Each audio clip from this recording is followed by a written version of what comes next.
Hello everyone. तो जैसा कि आप सभी लोगों के लिए हमने एसएससी एमटीएस के लिए प्रैक्टिस सेट यहाँ पर शुरू किया हुआ था, जो कि आपका सेट नंबर जो है 5 यहाँ पर हम करवाने वाले हैं।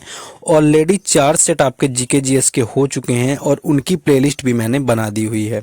इसके साथ आप ये देख सकते हैं कि ये जो है आपके एसएससी जीडी जो 2025 का एग्ज़ाम होना है उसको भी ध्यान में रखकर बनाया गया है, यानी कि काफ़ी जो है इम्पोर्टेंट होने वाला है आपके एग्ज़ाम के पॉइंट ऑफ व्यू से। तो चाहे आपको जीडी का एग्ज़ाम देना है 2025 में या फिर आपको एसएससी एमटीएस 2024 का एग्ज़ाम देना है, आप लोग ध्यान से नोट्स बनाइएगा, क्योंकि जो मैं बोलूँगा अगर आप उसको नोट्स आप में बना लेंगे यानी कि नोट करते जाएंगे तो आपको एक अनएक्सपेक्टेड जो है बेनिफिट देखने को एग्ज़ाम के अंदर मिलेगा। इससे बाहर आपका जो है एग्ज़ाम के अंदर क्वेश्चन नहीं जाने वाला। चलिए शुरुआत करते हैं बिना टाइम वेस्ट किए।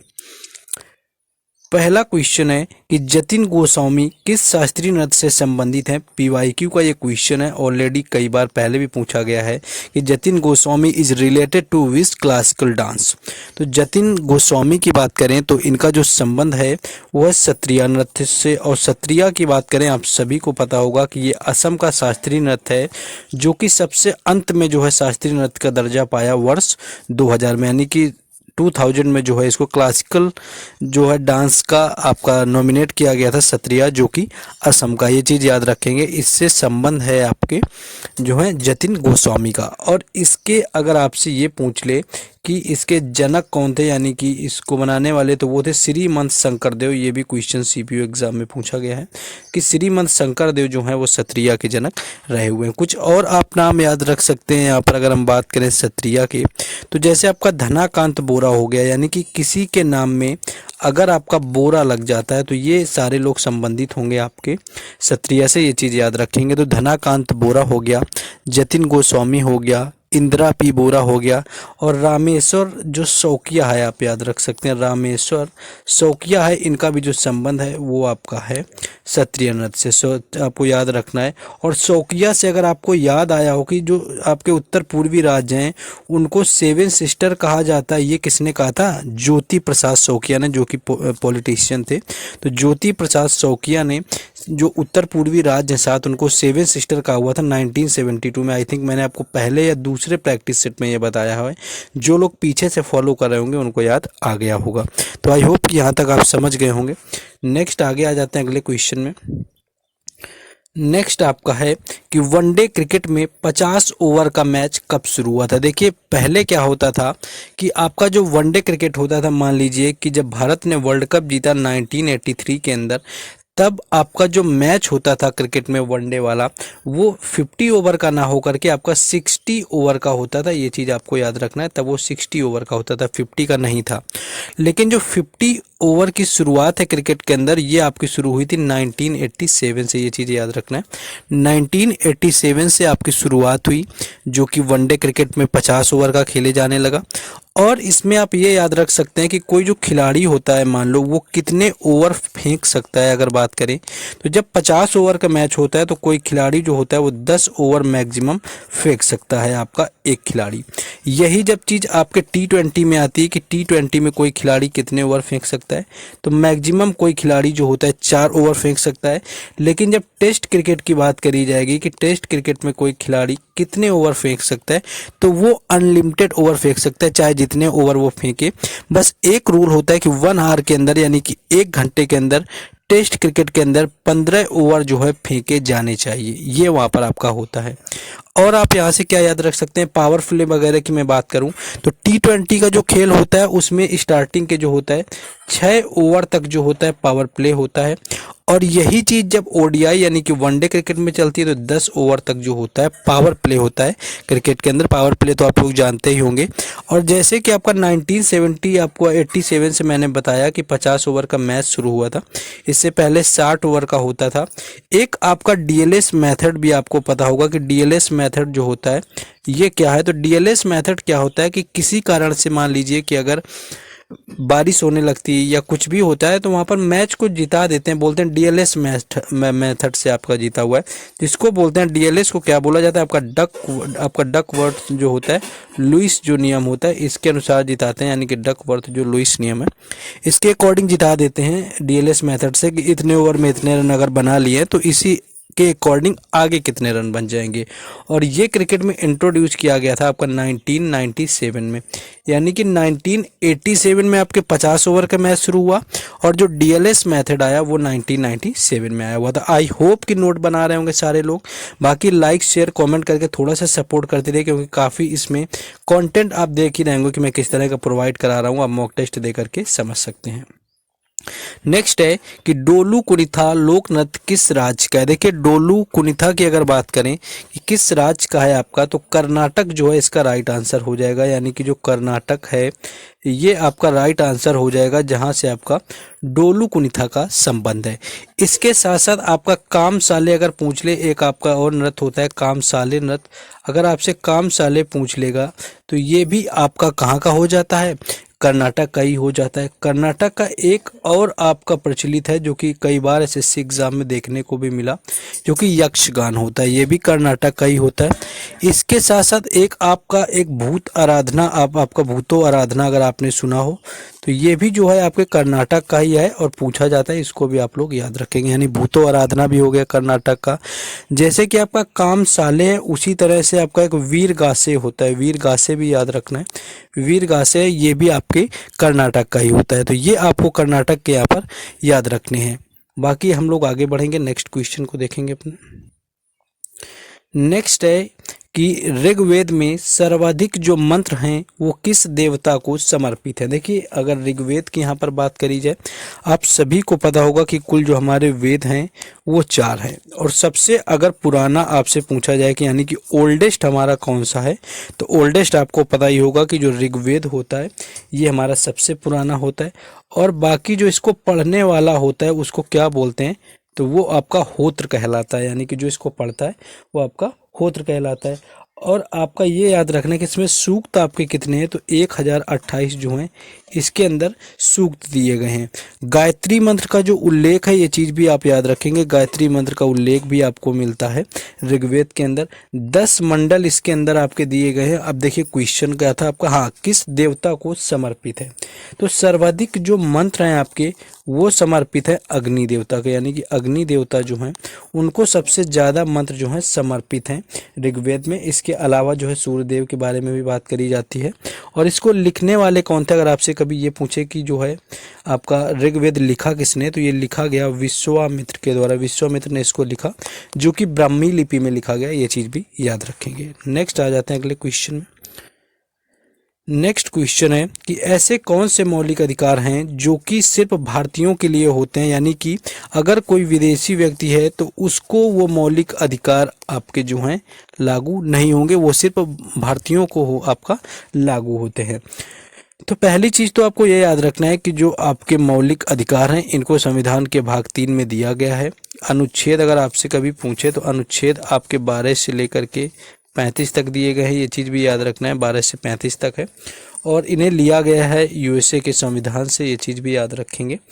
और कुछ ऐसे होते हैं जैसे कि आपका अनुच्छेद आपका 15 हो गया, उसके बाद आपका 16 हो गया, उसके बाद में आपका हो गया जाके 19 हो गया, उसके बाद में आपका 19 हो गया, 19 के बाद आपकी 29 और 30 हो गया। ये आपके होते हैं 15, 16, 19 और 29, 30, यानी कि 5 जो होते हैं जो सिर्फ आपके भारतीयों को प्राप्त होंगे।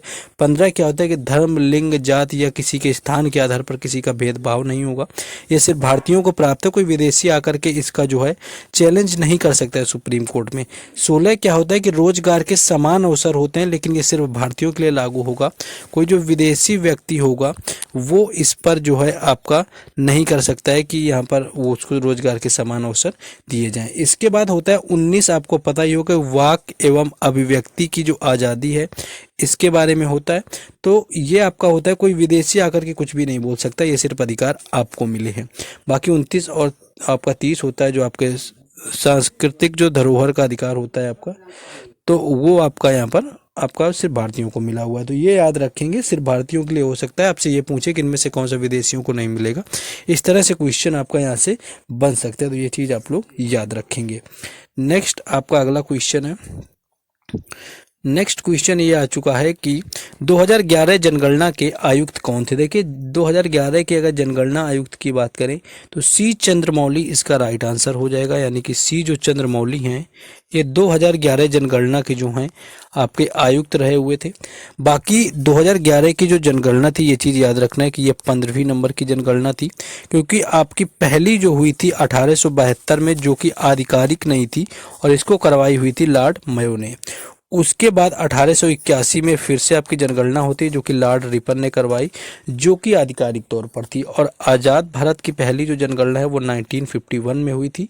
और इसके अकॉर्डिंग ही आप समझ सकते हैं कि 15वीं जनगणना आपकी होगी 2011 वाली। ये चीज़ आप लोग याद रखेंगे। तो जनगणना से आपको इतना याद रखना है। बाकी आपको पता ही होगा कि साक्षरता सबसे अधिक केरल की है, सबसे कम आपके बिहार की है। और यही चीज़ जब आपके यूटी यानी कि केंद्र शासित प्रदेश में जाएगी तो लक्षद्वीप की सबसे अधिक हो जाएगी और सबसे कम हो जाएगी दादरा नगर हवेली की। तो इतना आप लोग याद रखेंगे। नेक्स्ट क्वेश्चन है द कॉस्ट ऑफ लिविंग पुस्तक के लेखक कौन है। देखिए ये पुस्तकें काफ़ी पूछी जाती हैं, चाहे आपका द कॉस्ट ऑफ लिविंग हो या फिर आपको the ministry of utmost happiness. देखिए द लगा के जितनी अधिकांश बुक मिलेंगी the ministry of utmost happiness, जैसे आपसे पूछे जाए the ministry of utmost happiness या द कॉस्ट ऑफ लिविंग आपसे पूछा जाए, या पूछा जाए आपका the god of small things. ये इतनी पॉपुलर बुक्स हैं जो कि आती हैं। The god of small things ये सारी की सारी हो जाएंगी अरुंधति रॉय की। ये चीज़ याद रखना है, यानी कि अरुंधति राय राइटर हैं the god of small things, the आपका ministry of utmost happiness, the cost of living, the end of imagination, capitalism, listening to grasshoppers, ये सारी की सारी जो बुक हैं वो अरुंधति रॉय की हैं। और ट्रेन टू पाकिस्तान जैसे आपका हो गया ये खुशवंत सिंह की है। द वाइट टाइगर हो गया आपका, या सिलेक्शन डे आपसे पूछ ले तो ये अरविंद अडिगा की हो गई। सारी बुक आपको हम धीमे धीमे आगे करवा देंगे कि आपको आगे इशू ना है। नेक्स्ट है कि डेविस कप 2023 का विजेता कौन बना है। देखिए डेविस कप सबसे पहली चीज़ तो अगर बात करें किससे आपका संबंधित है तो ये आपका टेनिस का एक कप होता है। ये चीज़ याद रखना है, टेनिस से का संबंधित होता है कप।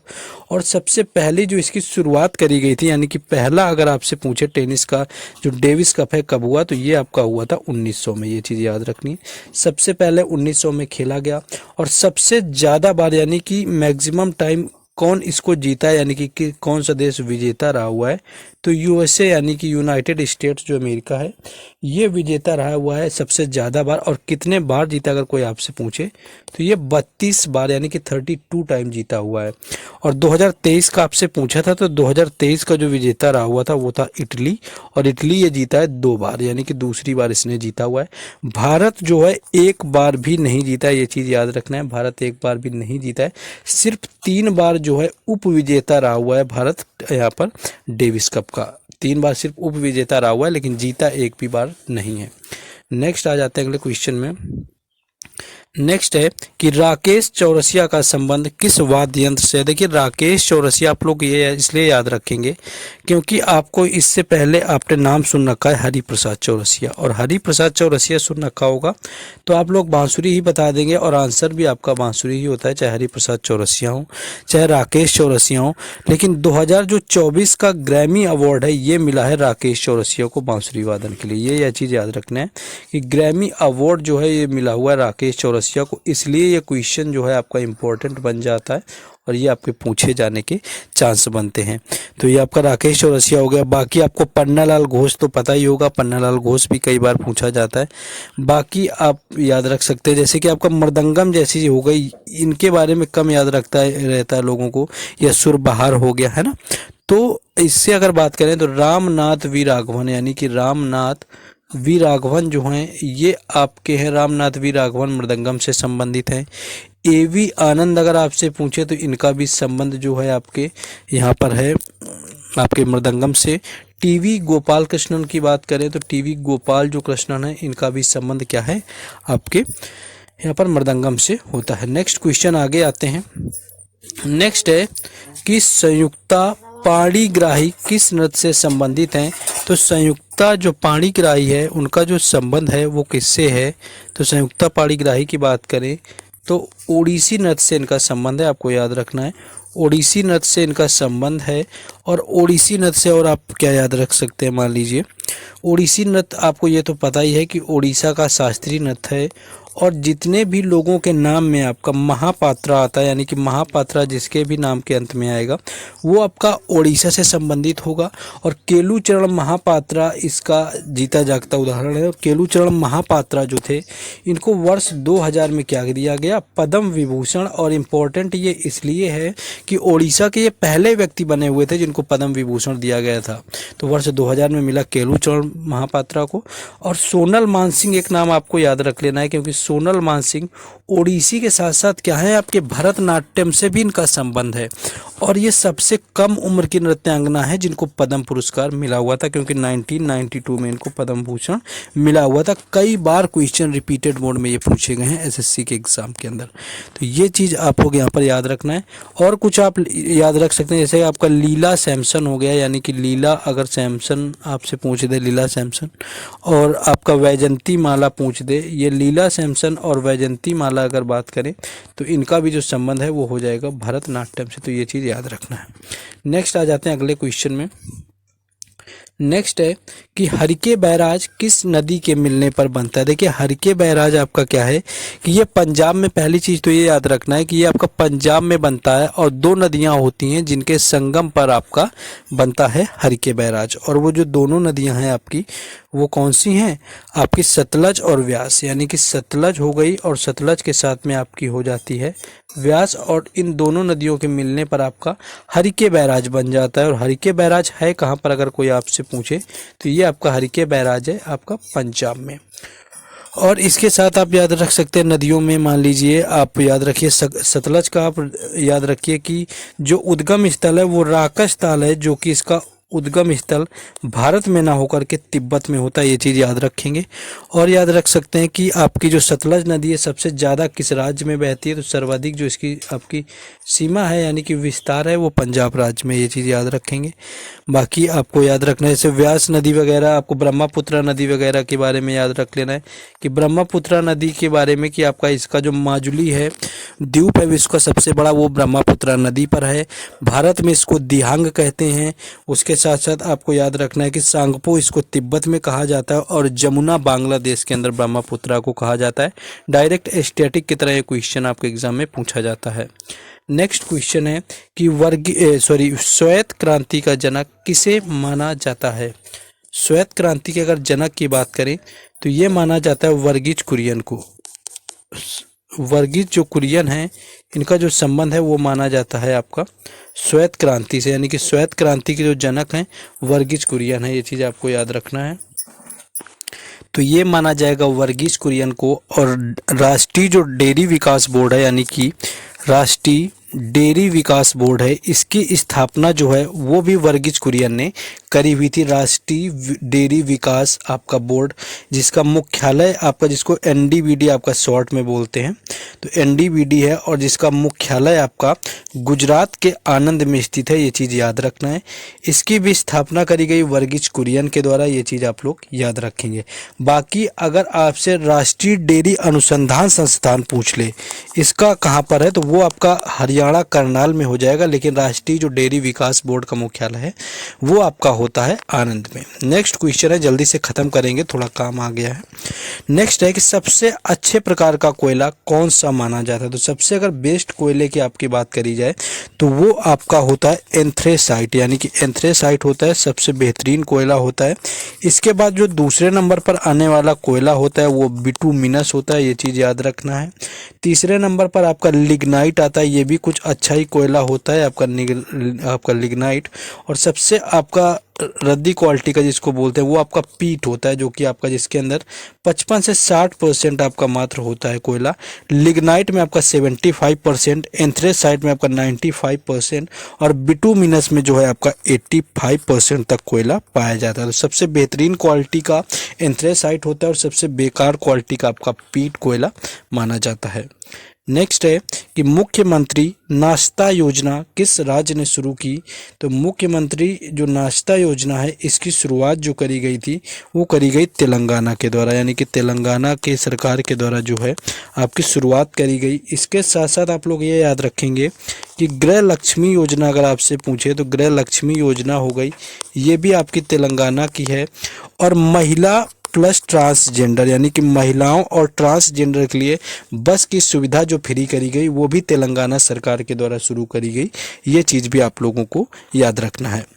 नेक्स्ट क्वेश्चन आपका लास्ट है कि चेचक के टीके की खोज किसने करी हुई थी। तो चेचक की अगर बात करें तो ये खोज करी गई थी एडवर्ड जेनर के द्वारा, यानी कि एडवर्ड जेनर ने जो है टीके की खोज करी, जो कि आपका 1796 यानी कि 1796 में किया। वही अगर आपसे पोलियो की अगर बात करें कि पोलियो की टीके की खोज किसने करी, तो ये करी हुई थी जॉन साल्क ने, यानी कि जॉन साल्क ने पोलियो के टीके की करी 1952 में, 1952 में। टीबी का जो जीवाणु था इसकी खोज करी हुई थी रॉबर्ट कोच ने। ये चीज़ याद रखना है। आई होप कि आप लोग सारे नोट्स बना रहे होंगे, क्योंकि जो हार्डवर्क हम आपके लिए कर रहे होंगे तो आप लोगों की भी रिस्पॉन्सिबिलिटी कि आप लोग करिए। एंड वीडियो को लाइक शेयर वगैरह कमेंट वगैरह आप लोग करते रहिए, जिससे कि हमें थोड़ा सा मोटिवेशन मिलता रहे। बाकी आपके 5 क्लासेस पूरी हो चुकी हैं। मैं ये तो नहीं कहूँगा कि कितनी क्लासेस आएंगी, बस ये समझिए कि ऑलमोस्ट मैं आपको एग्ज़ाम तक जो है प्रॉपर क्लासेस देने वाला हूँ। बाकी हर अपडेट टेलीग्राम चैनल और व्हाट्सएप ग्रुप पर मिलेगी, जिनके लिंक डिस्क्रिप्शन में है, तो उनसे जुड़ जाइए। बाकी वीडियो को लाइक करें, शेयर, चैनल को सब्सक्राइब वगैरह ये आप करिए। क्या ही बार बार उसको बोलना है, आपको जैसा लगता है आप लोग करिए। बाकी मिलते हैं कल नेक्स्ट वीडियो में। जय हिंद।